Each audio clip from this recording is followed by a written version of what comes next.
Luz, con Lu Vargas y el maestro Juan.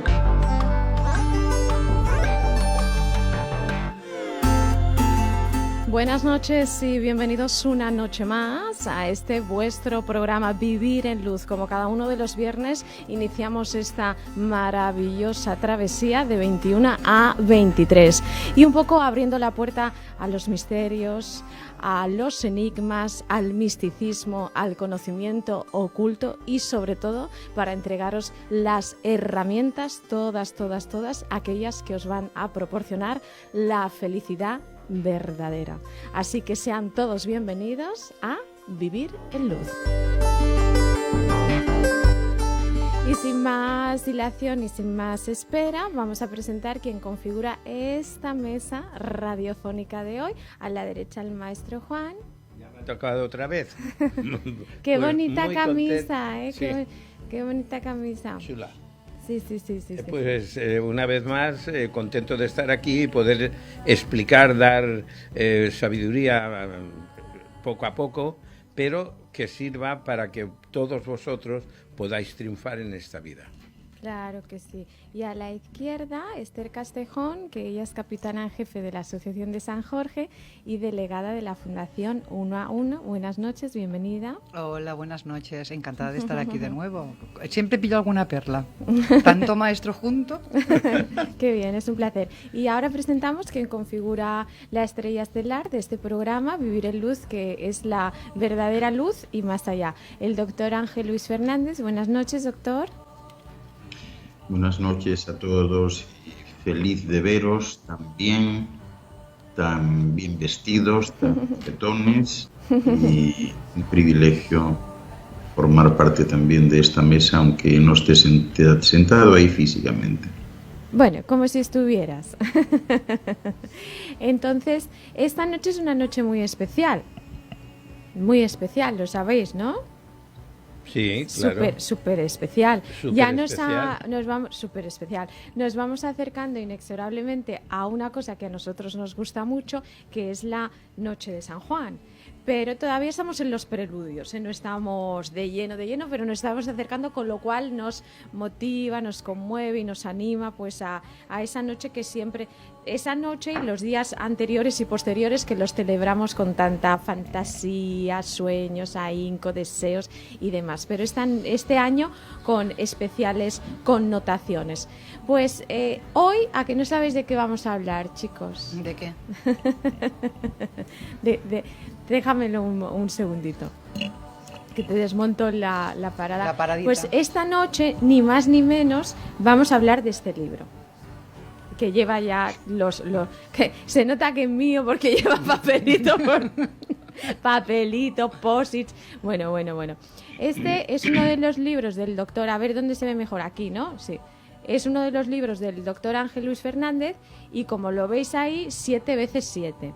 Y entonces, no sé por qué, supongo que es pues por el confluir de las cosas, lo he leído esta semana. Ya te lo regreso porque como vas a ser la encargada de la lectura del prólogo, pues por aquellas cosas de la vida, esta semana leí el libro 7x7 del doctor Ángel Luis Fernández, que tenemos el honor de compartir mesa y diálogos y reflexiones cada semana aquí con él.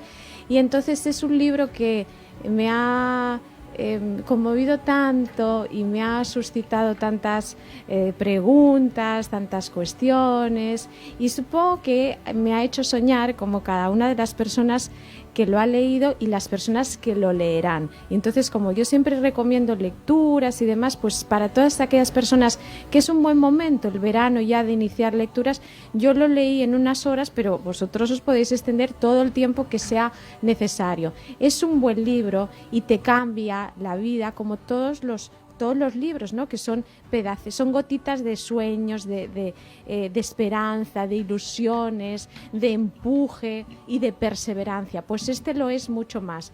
Os va a sorprender, os va a encantar, va a abrir vuestro corazón y a cada uno le aportará un poquito de lo que necesita para alcanzar más rápido sus sueños. Y luego yo os aportaré más cosas personales acerca del libro, cosas bonitas que no se tienen que quedar en el tintero ni en ningún lugar reservado, son dignas de compartir. Pero sin más ya preámbulos, vamos a pasar a algo que yo tengo muchas ganas de escuchar, y me vais a perdonar si me emociono porque es muy emocionante para mí por muchas cosas y que os va a emocionar a todos vosotros también, que es la lectura del prólogo del libro 7x7. Entonces, doctor, con tu permiso, Esther va a leer el prólogo. Vamos allá, Esther.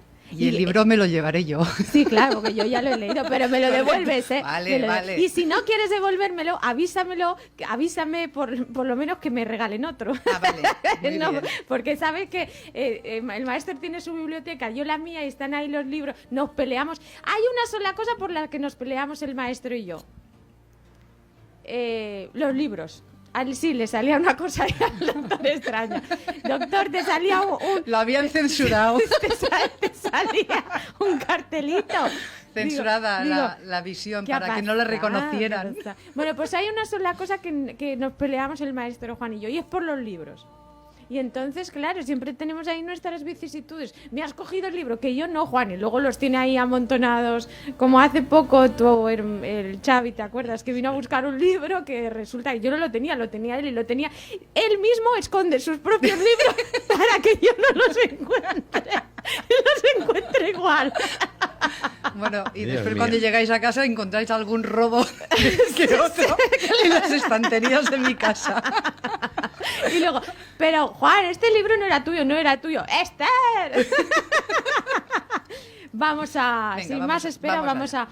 Vamos a la guerra. a la lectura del prólogo, y Arnau también nos va a buscar una música especial. Cuando quieras. ¿Así? Bien. Gracias a la inexistente casualidad, una tarde de tantas en la que llegué de España al somnoliento aeropuerto de las Américas en Santo Domingo, República Dominicana, salió a mi encuentro un hombre de lívido rostro bajo un elegante sombrero Panamá, que se presentó como Ángel Luis Fernández. Es sinceridad que, quizá por estar bajo los efectos de los opiáceos que consumo para soportar el martirio que la clase turista supone ese tipo de travesías, no recuerdo en absoluto la conversación que mantuvimos, pues en esas condiciones las voces se nublan y los cerebros se portan perezosos.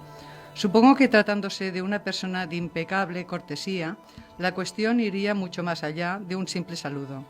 Lo que sí recuerdo bien es la declarada admiración que el chofer que me condujo a las terrenas sentía por el doctor. Aquel dicharachero de Villa Amelia no cesó en todo el trayecto de cantar alabanzas de encendido entusiasmo sobre los programas de televisión A1 que presentaba Ángel. Pasé la noche sorprendido frente al ordenador examinando a alguien de voz íntima que calculé ser como mi polo opuesto, un lunático de actitud severa que con toda la parsimonia disparaba ideas que se escapaban a mi entendimiento preconcebido de la realidad y que, para colmo, invitaba a beber jugos en las pausas comerciales cuando toda la fruta que yo había consumido en los 10 últimos años era el limón que se muerde con el tequila.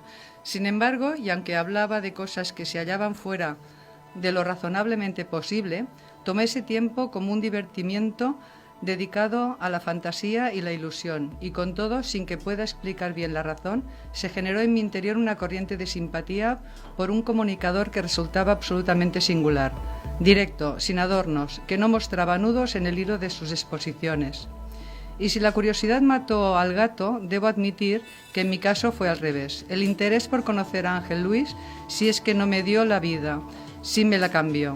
No tardé una semana en compartir mantel y descubrir que la persona rivalizaba en brillantez con el comunicador que había observado en YouTube. Se trataba de alguien de instintos sanos que reivindicaba su derecho a ser como era y que ponía al individuo en su valor por delante de lo que el ente social discrimina y oprime. Un outsider, en toda regla, que desde el minuto 1 puso de manifiesto ser desdeñoso de los dogmas y escéptico de las reglas. un rebelde que mirando la vida con cierta ironía actuaba en concordancia con sus principios y luchaba sin tregua desde la periferia del sistema contra la voluntaria ignorancia en la que se refugian los del montón. Por su amplia cultura, impropia de una era de especialización del conocimiento, y por su forma de entender la existencia de forma que siempre congenie con los vaivenes y aminore los que... Lo siento, pero es que no veo bien. Tranquila. Los quebrantos quedé absolutamente deslumbrado. Desde aquel día comencé a ver en él un Jason postmoderno que en una lucha desigual llama a la vida mientras rema solo, en una nave sin argonautas, surcando un mar de dificultades repleto de prejuicios, ideas preconcebidas y frases hechas.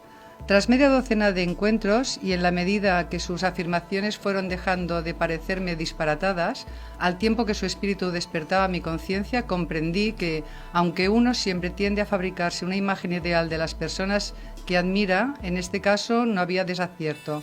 Traslucía lo que realmente era: inteligente, amante de la verdad, tolerante, desinteresado, acogedor, incompatible con la mezquindad, optimista hasta la euforia. Y conversar con él de vez en cuando se convirtió en mi mejor diversión. Desde aquellas cataratas de opiniones en adelante, mi consideración hacia él fue la de tenerlo como algo más que un amigo verdadero. Aristóteles, en Ética a Nicómano, sostiene que la amistad es un vínculo que debe ser mantenido y demostrado, tanto en los aires de buena fortuna como en los tiempos de adversidad.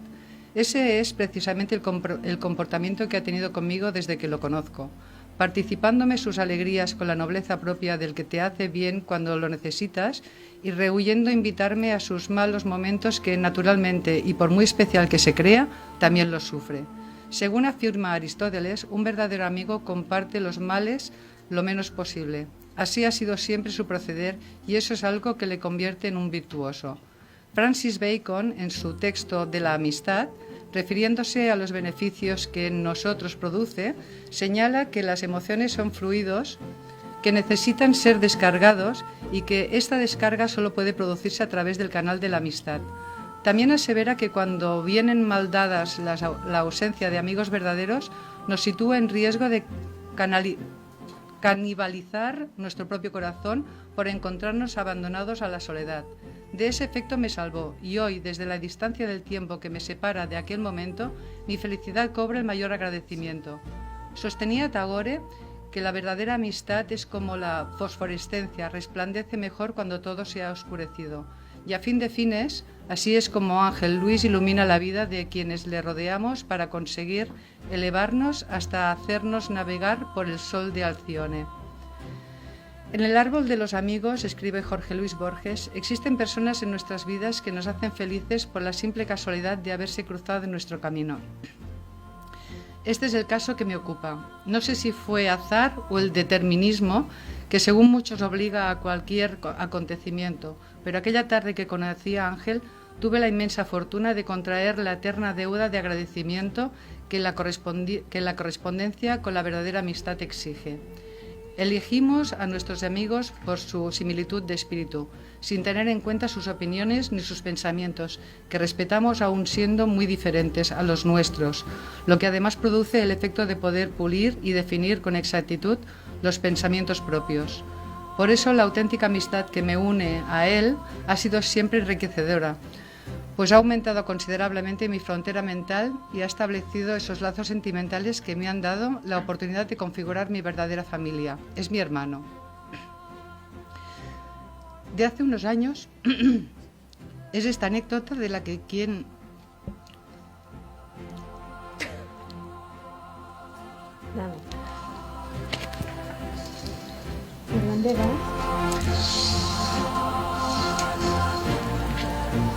De hace unos años es esta anécdota de la que quiero dejar constancia.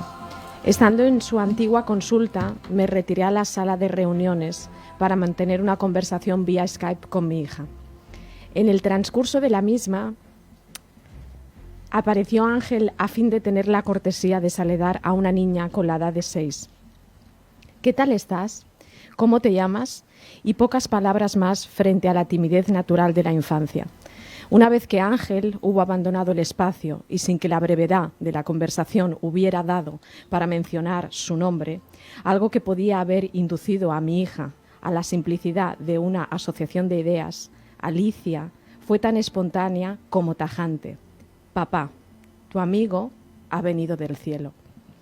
Muchas veces he pensado en aquellas palabras, sobre todo cuando absorto escucho a Ángel Luis, imponente, poner de relieve sus dotes de orador, hablando ameno, con esa simplicidad con la que expone temas de riquísima proyección humana, volviéndolos fáciles para la comprensión de cualquiera, con una claridad y transparencia que te hacen pasar un rato espléndido, algo que se podría considerar como consecuencia de ciertas habilidades muy desarrolladas en algunos grandes comunicadores. Pero cuando tienes en cuenta que esto se produce en una gira tras días y días de seminarios de 6 horas, después de sufrir traslados interminables en autobús, sin apenas dormir, sin tan siquiera comer, otra cosa que un sándwich de una máquina expendedora, cuando sientes tu cuerpo como si alguien te hubiera devorado y vomitado después.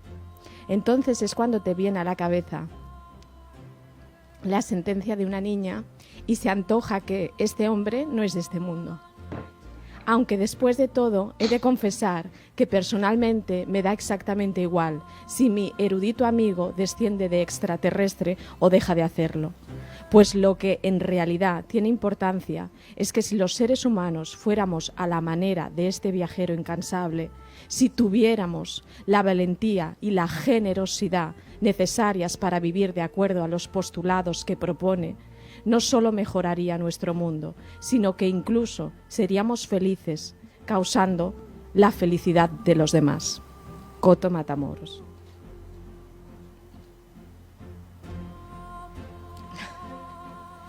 Eso ha sido una traición. Un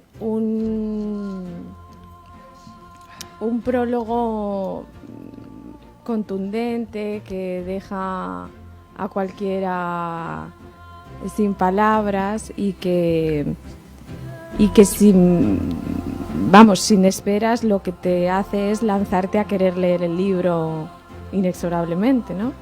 No, ya te digo que ha sido traición. Tú lo habías leído el prólogo, yo no. No había leído nada. Muy emocionante. Muy emocionante. Pues con eso, una vez más, animamos a todo el mundo que esté escuchando este programa, que lo escuche en el momento, que lo escuche después, que lea un libro que no solo van a descubrir al doctor Ángel Luis Fernández, sino que van a tener la oportunidad de descubriros todos un poquito a cada uno de vosotros mismos, de desvelar muchas herramientas y de conocer que no hay un inicio ni un final, sino una infinidad, y conocer también la eternidad. No sé si queréis, no sé si el doctor quiere. Doctor, ¿quieres decir algo? ¿Quieres? Bueno.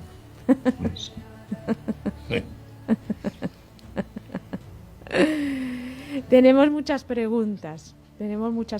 No sé si Esther quiere empezar.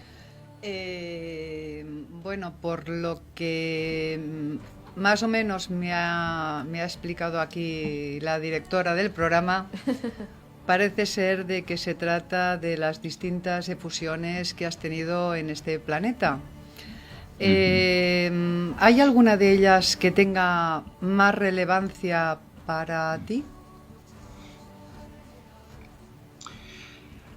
Pues realmente no. O sea, todas ellas han sido importantes en la medida en que son un conjunto, o sea, no han sido efusiones únicas, sino que todas han sido concatenadas, ¿no? Forman parte de un plan que termina ahora y por tanto todas son igualmente necesarias y todas han sido fructíferas. No podría destacar ninguna en concreto, ¿no?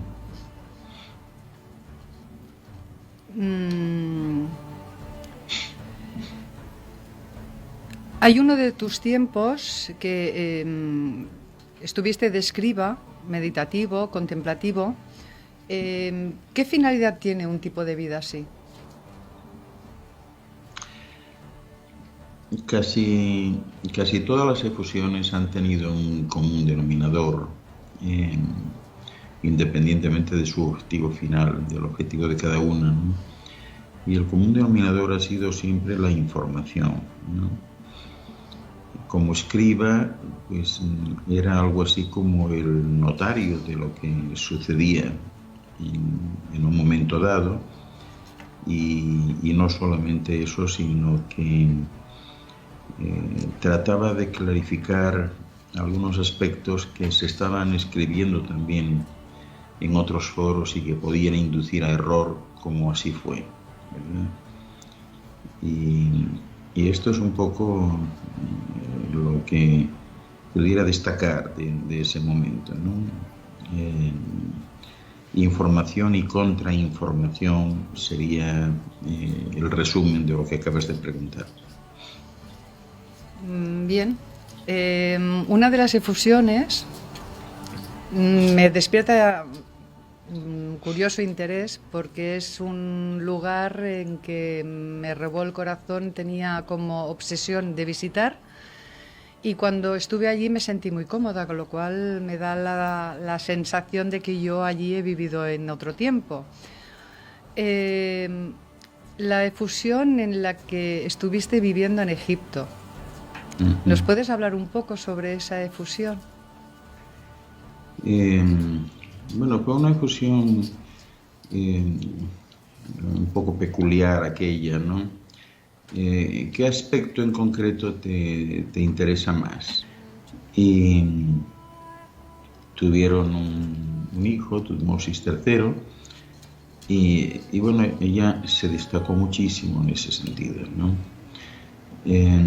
Había una genética celeste, una genética del espacio en ellos, ¿no? Y bueno, contó con los mejores cortesanos y colaboradores que había en la época, ¿no? En aquel tiempo yo ostentaba el cargo de visir, que era pues un cargo importante, porque en términos actuales es como si ella fuese el jefe del Estado y yo fuese el jefe del gobierno, ¿no? Y bueno, como visir, yo despachaba directamente con ella, y los demás cargos también tenían acceso directo a todo lo que yo podía hacer y yo a lo que hacían ellos, ¿no? El reinado de Hatshepsut fue muy importante allí, ¿no? Y finalmente, bueno, pues todo lo que tenía que ver con los grandes cargos de la época quedaban representados allí, ¿no? Superintendente de palacio, mayordomo de la esposa del dios, custodio de los sellos reales, ¿no? Y bueno, fue una época del más alto nivel en lo que tiene que ver con el gobierno, ¿no? Este faraón, mujer, Hatshepsut, duró 22 años en el poder y bueno, pues al final se intentó silenciar un poco en la figura, porque bueno, pues no estaba bien visto el que fuese ella mujer y se supiese, y al final terminaron incluso pues eliminando el nombre de la lista de reyes oficiales de Egipto, ¿no? Así que bueno, este es un poco el resumen, ¿no? Bueno, justamente es uno de los personajes egipcios del antiguo Egipto que más me ha conmovido, esta reina Hatshepsut. Leí que había sufrido muchas intrigas de palacio, Sí. una frivolidad sobre las reinas que era rubia, Ujú. y que murió con 50 años tremendamente enferma, con muchos problemas. Una de las cosas que más me conmovió, bueno, evidentemente ella tuvo que luchar en un ambiente hostil, un ambiente, digamos, machista, que el gobierno debía ser realizado por los hombres, y ella fue una infiltrada entre los hombres. Sí, Sufrió muchas intrigas de tenía, palacio. tenía mujeres también en el gobierno y bueno, constantemente intentaban envenenarla. De hecho, su muerte tuvo lugar por una especie de alergia provocada, ¿no? Y respecto a su figura, por cierto, era muy parecida a Lu. Muy parecida. Vaya, rubia. Sí, de ese estilo, con ese mismo corte de cabello, o sea, muy parecida realmente. Muy Y bien. doctor, y yo en aquel tiempo pintaba algo allí. Pintabas Eras el cuadros muy nenuco. buenos. Estabas ahí con el abanico.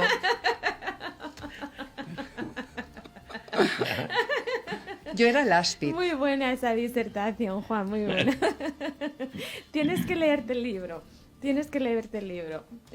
Bueno, ya sabéis que yo he estado en Egipto muchas veces y he estado dentro de la pirámide en sitios que muchos no conocen, porque tuvimos que entrar con la policía de seguridad para estar allí y para bajar abajo de abajo, que es donde no sabe nadie, pues entonces tuvieron que venir con nosotros y nos costó dinero para poder pasar. O sea, pero allí hay una cantidad de cosas, de entes y de... Bueno, para volverse loco, ¿eh? Pero una maravilla. Yo disfruté como un loco y aprendí muchas cosas, doctor. Por eso digo, a ver si me toca, no un visir, el secretario del visir. El secretario del secretario del del secretario. visir. Qué bien, qué bien. Más preguntas, Esther. Vamos a ver. Hay una primera efusión que son en esos momentos de la creación de las primeras colonias. Ujú. ¿Cómo fue esa vida en un planeta nuevo, nuevecito, recién estrenado?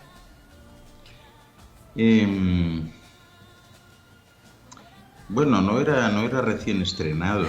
O sea, cuando esta efusión tuvo lugar, yo ya había venido, pero como visitante, o sea, no para quedarme, no para estar, ¿no?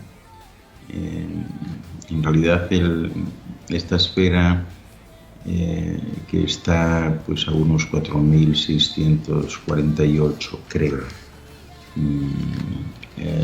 millones de años de su creación. Ya habíamos venido muchas veces, pero fue a partir de, pues de hace 900 y pico millones de años que tuvo lugar esta primera efusión, ¿no? Yo llegué aquí como científico y básicamente el objetivo entonces era contribuir a desarrollar todo lo que tenía que ver con la bioesfera, es decir, la biología del planeta, ¿no? Y fui una persona diferente respecto a las colonias que ya estaban aquí, porque estaba con un cuerpo distinto, con un aspecto muy curioso, ¿no? Porque tenía una cara muy aniñada, entonces, ¿no? Sí, es la imagen, perdona que te interrumpa, doctor, la imagen es sorprendente, sorprendente. Es muy impactante, a la par de preciosa, porque es que... Bueno, yo creo que es difícil plasmar con los detalles, pero sí, la imagen que aparece está bien, ¿no?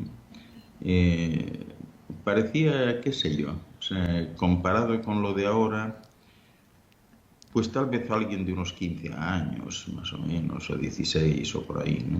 Y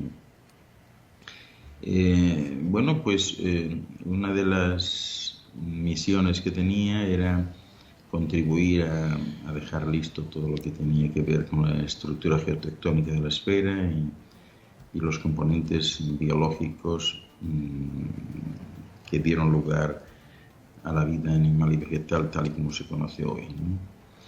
En aquel tiempo, bueno, pues algo fundamental en lo que trabajaba mi equipo, que es el mismo equipo que tengo hoy, es en lograr el nivel de salinidad del agua del mar, para que los sembradores de plancton que venían de Cygnus pues pudiesen implantar las primeras esporas de vida, ¿no? Y eso es lo que hicimos, ¿no? Se trajeron algas especiales que fueron las responsables de generar los niveles necesarios de sales de cloruro de sodio, potasio y magnesio, ¿verdad?, que eran imprescindibles para la vida. Y bueno, pues aquello tardó mucho después en germinar, pero se hizo en aquel tiempo, hace ahora unos 1.000 millones de años, ¿no? Y fue cuando empezaron a llegar también las primeras colonias estables que hubo aquí, ¿no? Y las primeras tierras que surgían del mar pues fueron acondicionadas también para que desarrollasen vida vegetal, ¿no? Y bueno, o sea, no sé qué más os podría decir. Era muy alto entonces. Bueno, no eres chiquitín. También es alto. Precisamente no eres chiquitín. En aquella época era muy alto, no sé, pero sobre 6 metros de ahora, ¿no? Bueno. Madre Bueno. mía. Y Mucho calcio tenías que tomar. Y nada, tenía una piel muy suave, era muy blanco y también muy luminoso, ¿no? ¿Y el cabello largo? ¿Cómo? ¿El cabello largo? Cabello no largo, o sea, por el hombro.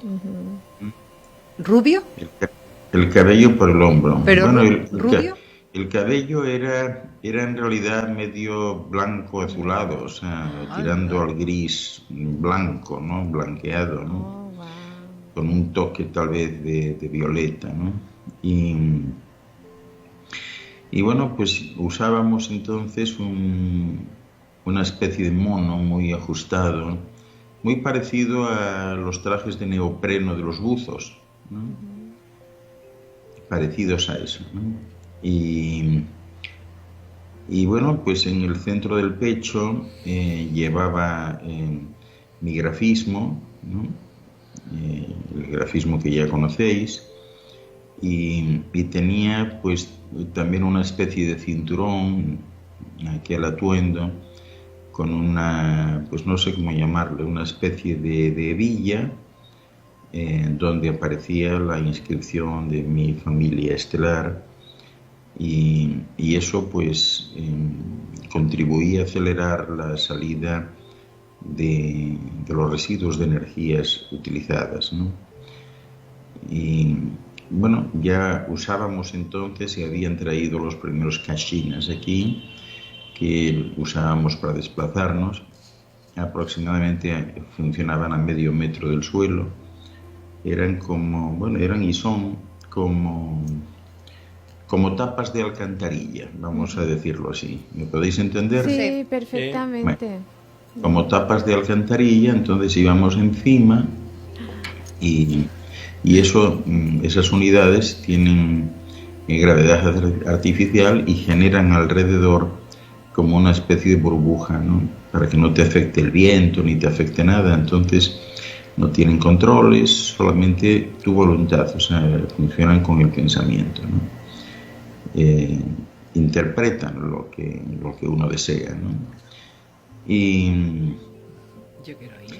nada, desde pequeño pues yo visité muchos otros lugares del sistema estelar para ver cómo estaban y ser instruido un poco sobre la dimensión en la que se movía este sistema estelar, ¿no?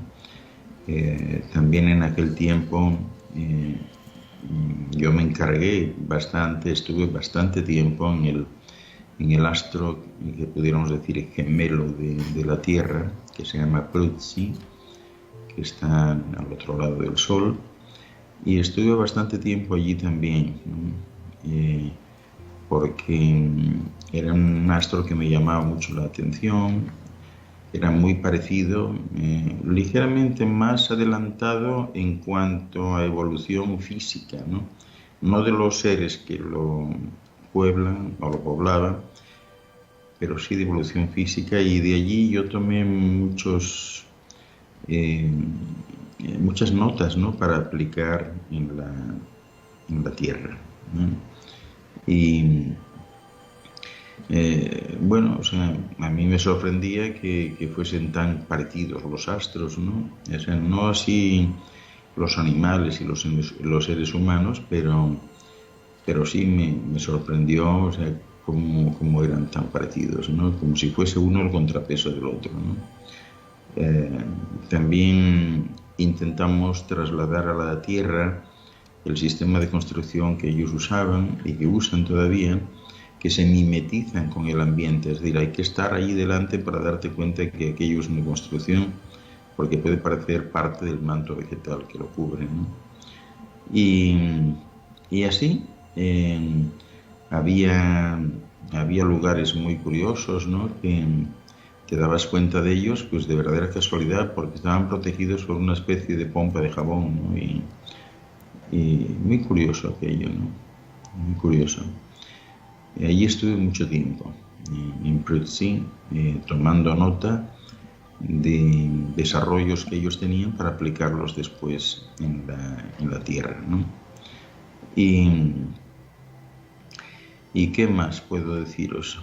Pues por ejemplo, bueno, la edad que media que se tenía en esa efusión, la que os correspondía a los que veníais a ayudar en la implantación de la vida en este planeta.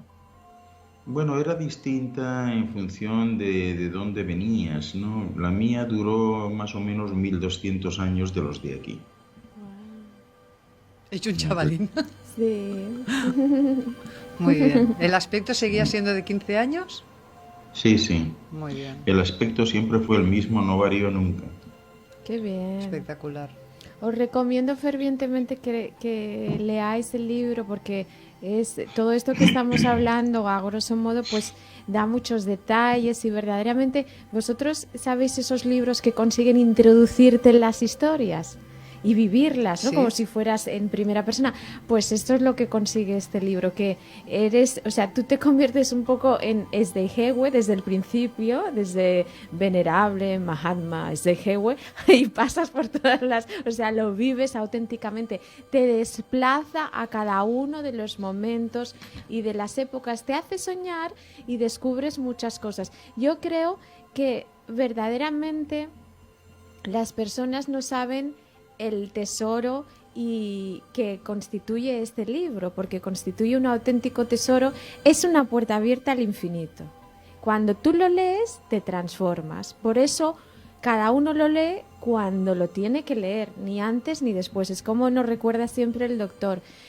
Las cosas suceden cuando tienen que suceder, y hay que fluir simplemente, ni antes ni después. Hay que dejarse llevar y no darle demasiado hincapié ni demasiadas vueltas a las cosas, porque en realidad pues tampoco el tiempo es un factor que tenga que frenarse ni acelerarse para nada. Las cosas suceden cuando tienen que suceder, y todo lo que sucede conviene, y que aquí no venimos a pedir nada, venimos a tomar, Y a que jugar. todo es de todos y todos somos para todos. Entonces todo esto yo sé que son palabras, pero en realidad no son palabras, es un modus operandi / modus vivendi, que cuando tú lo interiorizas con mucho amor, te da la felicidad y la libertad y el cambio y la transformación.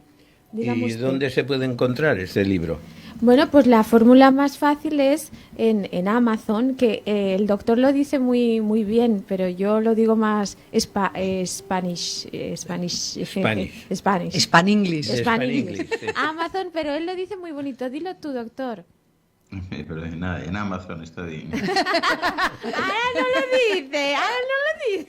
Le da Bueno, vergüenza. No, también, es que también en él- la tienda virtual de la fundación. Exacto, la tienda virtual de la fundación y en Amazon, pero que el doctor dice así, algo así que Amazon. No lo quiere decir ahora, pero lo dice muy bonita, así. Bueno, pero lo de la fundación también. Sí, en la que- tienda, que lo en te- Facebook, es- si entran explica. en Fundación 1 a 1, está la tienda virtual y ahí pueden adquirir el libro en distintos modos de forma de pago. Me ha disparado algo esto cuando te he preguntado lo de los años de vida en esa efusión, los 1200 y tantos que has dicho. Me ha disparado un poco la cultura sumeria que data los tiempos de reinado de los diferentes reyes, pues unos de 40.000 años, otros 50.000 años, otros 120.000 años, 135.000 años. ¿Realmente era años como los calculamos los humanos en la cultura sumeria? Sí, hubo casos así, sí. Ujú. Es decir, los reyes sumerios no eran de aquí. No, Bien, confirmado. Eran de de allá. allí. Era de, si no eran de aquí, eran de allí. Eran de allí. Claro. Pero eso es normal. Eso es normal. Está en todos los libros. En todos los libros hay, a veces pueden decirle ángeles, pueden decirle otras cosas. Dioses con carros de dioses fuego. con carros de fuego, pero es lo mismo. Los humanos son los humanos y los de fuera son los Inhumanos. de fuera. Más preguntitas para el doctor Ángel Luis Fernández. Nos El salimos un poco de... 7 veces 7. Y además es que hasta la portada me parece es tan especial, estos colores me tienen absorta, los coloritos, todo el libro, o sea, no sé si te lo voy a dejar, Esther, porque... No, es que no me lo vas a dejar, te lo voy a robar. Ah, vale, entonces... Es distinto. Perdona, Es primero distinto. estoy yo a No, robar, no. ¿vale? Te distraeré. Vamos por... Teníamos que haber comprado 2, madre. Lo hemos hecho mal, lo hemos hecho mal. Vamos a ver, ahora Vamos nos salimos por otro tema. En tu periplo, ¿cuál es el periplo más destacable o la experiencia más destacable con el ser Ashamel? pues la experiencia con Ashamel fue una experiencia que tuvo de todo, ¿no? Ashamel era un padre creador, un ser de luz, de alto rango, que en un momento coincide con que los dos tenemos pues un rango similar y yo llevo muchos eones, mucho tiempo en un antiguo astro llamado Ashkael, muy grande, que funcionaba como sede sistémica en aquel tiempo. Ashamel era alguien, un ser de alta luz, insisto, esto es muy importante, que visitaba con frecuencia aquel astro en lo que hoy llamaríamos gestiones de todo tipo, ¿no? La experiencia más traumática con él, pues posiblemente tuvo que ver con el momento en el que 666 macrosistemas estelares como el de Pléyades deciden en cónclave nombrarle, pues vamos a decir, su representante o su delegado, y deciden una emancipación de la galaxia y del universo local en el que están. Entonces ellos quieren constituirse en una especie de de microuniverso propio, con leyes propias. Cuando digo leyes propias, me refiero a leyes físicas propias, que las llegaron a crear. Y entonces estos 666 macrosistemas quedan aislados en una burbuja gigantesca que los cubre y donde se hace pues una configuración de las leyes físicas completamente distinta. Es decir, ellos eran un quiste, llamaríamos hoy, dentro del huevo galáctico y que afectaba no solo a la galaxia sino al universo local. La gran discrepancia tuvo que ver cuando él sigue queriendo que sea Ashkael, que estaba en ese momento pues dentro de ese grupo, y quiere que Ashkael siga siendo la sede sistémica bajo su coordinación, bajo su control. Había entonces 7 grandes familias en Ashkael, se reunieron y decidieron que eso no era aceptable. Hubo encuentros y se generó una guerra en los cielos, pero no una guerra de ametralladoras ni de rayos láser, una guerra intelectual, una guerra de conceptos, de ideas, de filosofías, en la cual no salió victorioso Ashamel, pero sí decidió tomar por la fuerza, o sea, quedarse, no, fue invitado a salir de Ashkael y rehusó hacerlo. Allí en realidad no había fronteras, o sea, eso estaba abierto a todo el mundo podía estar, y él empezó a operar desde allí de manera no consensuada con los líderes de las 7 grandes familias, y entonces esas familias decidieron hacer desaparecer al astro, y fue uno de los pocos casos que se recuerdan en la historia de los universos en que se hace desintegrar. Casi todo el mundo fue evacuado, algunos no quisieron serlo y quedaron desintegrados con aquel astro, ¿no? Y posiblemente fue la experiencia pues más traumática, cuyos efectos todavía están en mi mente a pesar del tiempo transcurrido. Doctor, al decir el 666, me ha venido a mi cabecita en qué representación estaba con la Tierra de aquí, este 666. Porque aquí se ha hablado mucho del 666 en la Tierra. Bueno, ¿y tienen aquí alguna similitud? No, aquí la historia llegó, como siempre sucede, un poco distorsionada, y entonces automáticamente pues el 666, que eran los 666 macrosistemas estelares, incluyendo este de aquí, pasaron a ser pues parte de un número maldito, ¿no? Y quien había liderado la insurrección, Ashamel, pues pasó a ser el demonio, ¿no? Vale, perfecto. Entonces esta es un poco la historia, ¿no? Sí. En realidad lo que sucedió pues es simplemente algo que en principio es legítimo, ¿no? Que un grupo de astros, de constelaciones, de cúmulos o de macrosistemas estelares quieran trabajar y hacer cosas por su cuenta, es legítimo. En los cielos eso es legítimo, siempre y cuando no interfiera con el normal devenir de los flujos vivificadores que parten del universo central y que deben llegar a todos lados.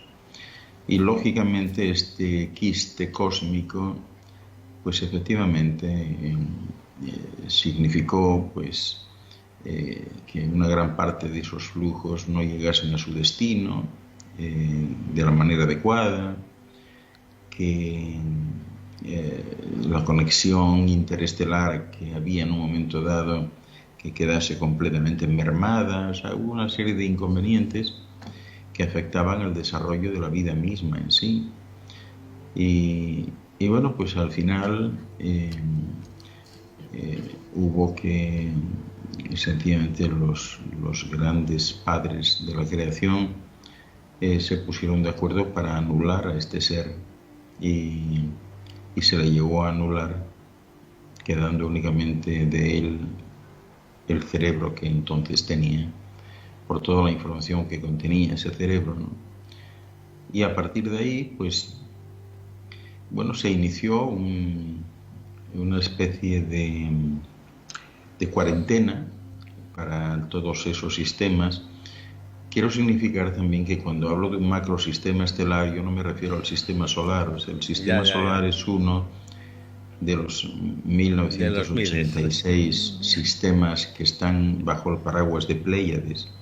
Yo me estoy refiriendo a Pléyades, con esos 1986 sistemas, cada uno con sus correspondientes cortejos planetarios, ¿no? Todos ellos estaban afectados, pero bueno, pues ese sistema de cuarentena pues es muy importante, ¿no? Imaginaros a alguien que está pues 40 años preso sin ver la luz del sol, no se le puede sacar súbitamente a que la vea, ¿no? Ni mucho menos. Tiene que haber un periodo de transición para que se acostumbre, y ese periodo de transición pues justo acaba de finalizar. Sí. Yo, doctor, esto del 666 me ha hecho mucho impacto a lo que has empezado a explicar, porque yo ya tenía, no me explico de dónde ni cuándo, pero yo ya tenía ese 666 como una cosa muy especial, pero no como lo explicaban en la Tierra. O sea, como algo, como un ser grandioso que hacía sus funciones. O sea, y eso lo aprendí hace 4 o 5 años, o sea, no hace mucho, porque yo voy rascando en números, del número de este número se va al otro y el otro del tal, y me salió el 666. Y claro, allí no ponía que era malo, que a veces hacía travesuras, sí, pero a mí no me salía así. Yo no sé, perdona un momentito, un inciso, no sé si se están dando cuenta en control que la imagen está congelada. No sé si es en mi ordenador solo o es en general. Es solo tuyo. Es solo tuyo. Okay. Aquí se te ve perfectamente. Okay. Sí. Bájate el aire acondicionado. Okay. O sea que para mí fue una cosa, una maravilla, que claro, que no la sabe casi nadie. Y bueno, y lleva estaríamos hablando aquí del 666 un montón de tiempo. Un montón. Y además, si lo sumas, es 18, y ahí empezamos con la cábala y nos volvemos locos. Pero una maravilla, ¿eh? Tú lo has puesto más grande, pero yo ya lo tenía grande, el 666. Un ente, un extraterrestre, por decirlo así, que está trabajando en las galaxias, haciendo las cosas que tiene que hacer. Así de sencillo. ¿Tenemos más preguntas? Bueno, era un comentario sobre algo que ha estado explicando ahora el doctor. Me ha venido a la cabeza enseñanzas tuyas, maestro, sobre el Kybalión. Ah, pecadora. Y el que como es arriba es abajo. Claro. Me ha sorprendido cuando he dicho la legitimidad en la propiedad. Es decir, aquí en la tierra se ha heredado lo que hay en el cielo. Esa legitimidad, ese sentido de la propiedad. Hemos distorsionado un poco ese del todo para todos. Pues sí, evidentemente, claro, no en todas partes, ¿no? Porque también suele referirse el que habla a la humanidad como un todo, y aquí en realidad hay diferentes humanidades, ¿no?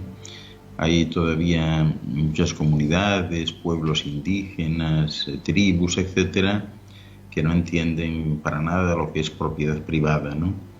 Lo que debe quedar claro es que en algún punto de la historia pues se cometió un fraude al resto de los que viven aquí con todos los derechos, y se vulneró sus derechos a poseer la tierra. Esto es muy importante porque si un grupo de abogados decidiese ir al origen de la primera escritura de compraventa, pues esa escritura teóricamente debería haber sido entre un dios y un humano, ¿no? Esa escritura obviamente no existe, no hay una primera escritura. Y por tanto, pues hay un fraude, una traición a todos los demás, y se ha ido legitimando ese fraude, pues a medida que se ha ido parcelando todo aquello que en realidad tienen todos los seres humanos en usufructo y que no le pertenece a nadie en concreto, sino que es de todos, ¿no? Por eso aquel que cercenó esa posibilidad en un momento, que cerró un determinado terreno y dijo este terreno es mío y luego lo documentó por la vía que fuese, pues ese realmente no solo traicionó a los demás, sino que fue el instigador pues de la mentira, del odio y de tantos conflictos éticos y morales que padece hoy el ser humano, ¿no? Porque verdaderamente no hay ninguna escritura de ningún dios, de ningún tipo, que haya cedido derechos territoriales, ¿no?, a ningún ser humano. Elemental. De la misma manera que desde el cielo la vista de la tierra no es una vista con linderos, con fronteras, etc. Tengo otra pregunta. Vamos allá. En tu efusión número 6 fuiste psiquiatra. También. En la 7 vuelves a ser psiquiatra. También. ¿Eso es porque te quedó algo por aprender en esa efusión de la psique humana? ¿O es que te encantó tanto lo retorcida que es la humanidad que dijiste, tengo que insistir ahí? No, realmente yo creo que eso fue pues una coincidencia, ¿no? Fue una coincidencia. No me quedó nada en concreto, ni estoy haciendo ningún plan especial que sea diferente, o que haya quedado pendiente en la efusión anterior. Ha sido una coincidencia realmente. Y al igual, lo que sí es cierto, ahora que lo dices, es que hay muchos aspectos que coinciden, ¿verdad?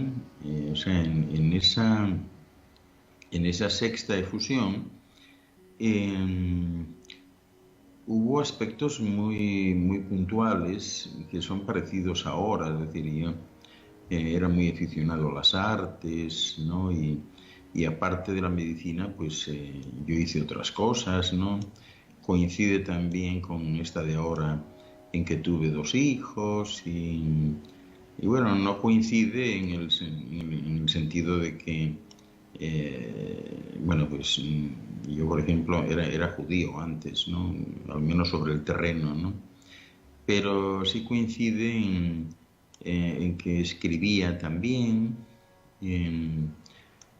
Tenía yo entonces una cierta predisposición a la internacionalidad, me movía entre los Estados Unidos y Europa, ¿no? Y bueno, pues fueron aspectos puntuales, ¿no? En los que de alguna manera tuvo lugar mi vida, ¿no? Conocí al fundador de los cornflakes, Kellogg, ¿no? Hice cosas editoriales, creo que importantes, ¿no? Alguna revista por ahí y bueno, o sea, incluso incursioné, eso sí que es completamente distinto, incursioné en el mundo financiero, algo que a mí me horroriza y que en esta ocasión pues no quise saber nada, ¿no? Y pues no sé, o sea, al igual que en esta ocasión también fui hijo de migrantes, en este caso pues eran judíos alemanes, ¿no? Pero que llegaron, bueno, mucho antes que el tema este, ¿no? Y coincide también, me gustaba, o sea, arrastro cosas de ahí, eso sí es cierto, me gusta, por ejemplo, me sigue gustando vestir de oscuro, me sigue gustando el chaleco, las pajaritas, que las usaba entonces también, ¿no? Y, y bueno, estuvo bien, estuvo bien. O sea, hay algunos aspectos coincidentes que han llegado hasta aquí, o sea, muy interesantes, ¿no? Incluso en un momento determinado, o sea, yo llegué aquí y hasta hace muy poco tiempo mis dos hijos en mi etapa anterior andaban por ahí haciendo cosas y fui a verles. Doctor, ¿Y ellos te reconocieron? Yo no me presenté como su padre. Claro. No, imagino, pero ellos tuvieron algún... Ellos me te sintieron familiar. Extremadamente familiar. Exacto. Y me dijeron lo que se dice siempre, que nos vimos muchas veces, por cierto, ¿no? Y me dijeron lo que se dice siempre, es increíble que, fíjate, nos acabamos de conocer y es como si te conociésemos de toda la vida. Y Doctor, yo, doctor, que has dicho al principio que eras judío y ahora has vuelto a sacar la palabra judío.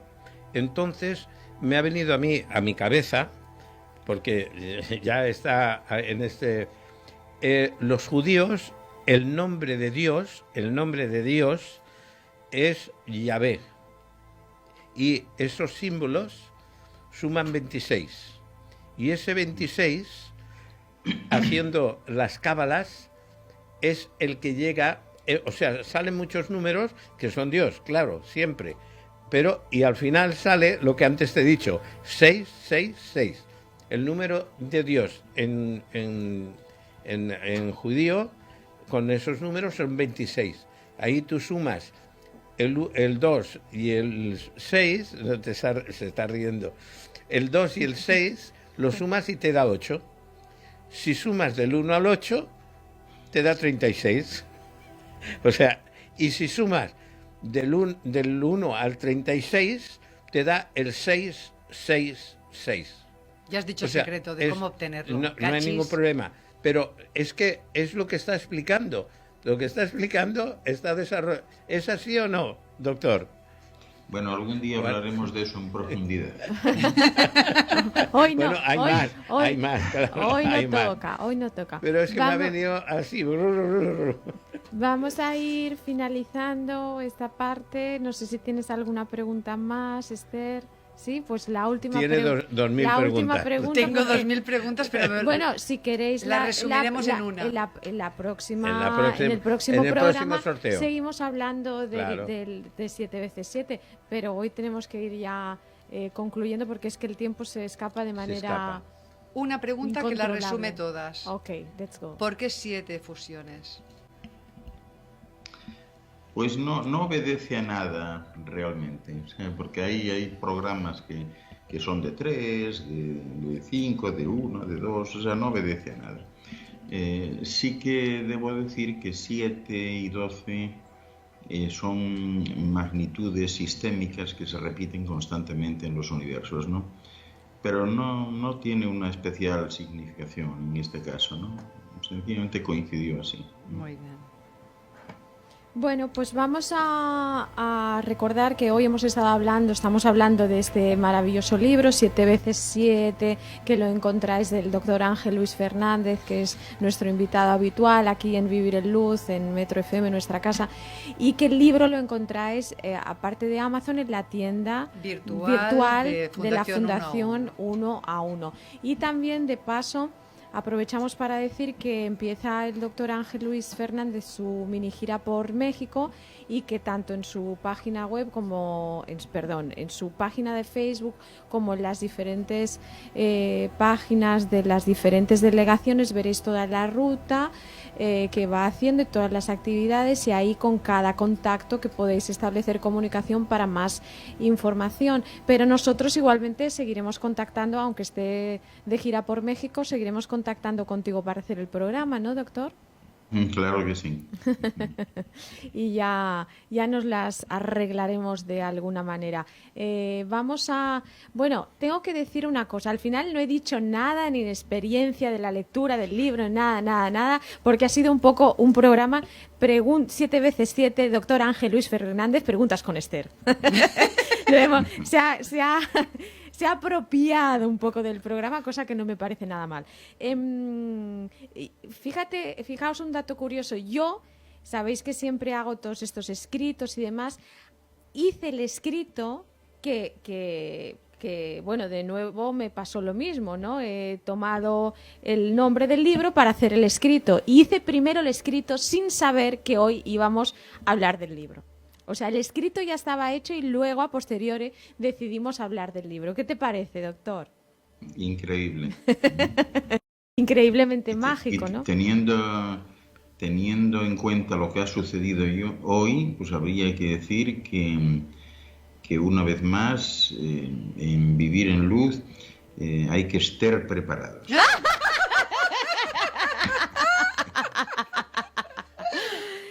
Pues bueno. Yo, de todas maneras, a la Esther no le llamo Esther, le llamo Istar. Istar. Muy bien, muy bien. La invasora. Pues aquí el compañero me va a poner mi canción y me tienes que poner una cosa que me pone también que me pone la reverberación en la voz, eso, que parezco importante, ¿sabes? Y así apagamos un poco esta voz de 5,5 años que tengo. ¿Qué le vamos a hacer? Ya vas, ¿no? casi a los 6, ¿eh? Ya voy de camino a los 6, pero estamos en los 5,5. Pues bueno, con máximo respeto, lo tengo aquí por email, he utilizado de nuevo el título, en este caso de tu libro, para mi escrito, doctor. Bueno, mi escrito, que es tu escrito, que es una compilación de efluvios que llegan a mí y que yo, pues de la manera más humilde, trato de esbozar para ti y para todos los que nos escuchan y que nos siguen y que pues les encanta todo este engranaje mágico que hacemos cada uno de los viernes. Ay. Súbemela un poquito, compadre, que tengo yo que ponerme en situación. Espero que te guste mucho, doctor. Yo creo que todos los escritos son especiales, pero este es especialmente especial, como tú. Gracias. A ti. Súbemela un pelín más, por fin. Ay, muy bien. Pues vamos allá. 7 veces 7. El 7. 7 veces desperté, 7 veces recorrí, 7 veces 7. 7 veces descendí y otras 7 ascendí, desde los inicios hasta los subtítulos. Pasé por el Éufrates, le hablé al Tigris, medité bajo la encina, construí las pirámides, les susurré a Keops. Dibujé la espada, habité en su castillo, derribé barreras, construí muros intangibles de amor y de esperanza. 7 veces 7. Compartí, sentí y me abrí, apartando tinieblas y generando auroras. 7 veces 7. Ellos, los 7. 7 veces 7. Desde los inicios, desde Alejandría, desde mi corazón, desde la psiquiatría, pasando por la más genuina hechicería, busqué siempre la bahía, haciéndolo todo a la mía. 7 veces 7. Todo desde la alegría. Y por si acaso no me viste aquel día, abre los ojos a medianoche, que al pasar los efluvios de la luz del día, ustedes dirán con alegría: vi el descendido un buen día. Pero no ha dejado de arroparme con sus alas ni un solo día. Es de Ijewe. No te vayas todavía. Y si lo haces, déjame súbitamente que avise a la cofradía. Quisiéramos todos nosotros tener la osadía de llevarte las maletas o de retenerte hasta el mediodía.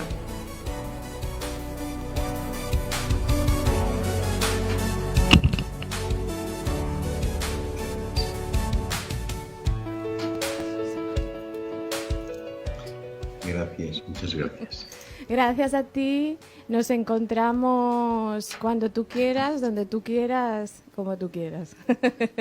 Esperamos, te deseamos una feliz gira por México, continuar con los programas y puedes tomar de nosotros lo que necesites ahora y siempre, que estamos aquí para ti. Pues cuando vayas por México, acuérdate de decirles cuate. Aquí hay tomate. Aquí hay tomate. Muchas gracias, os quiero mucho. A ti.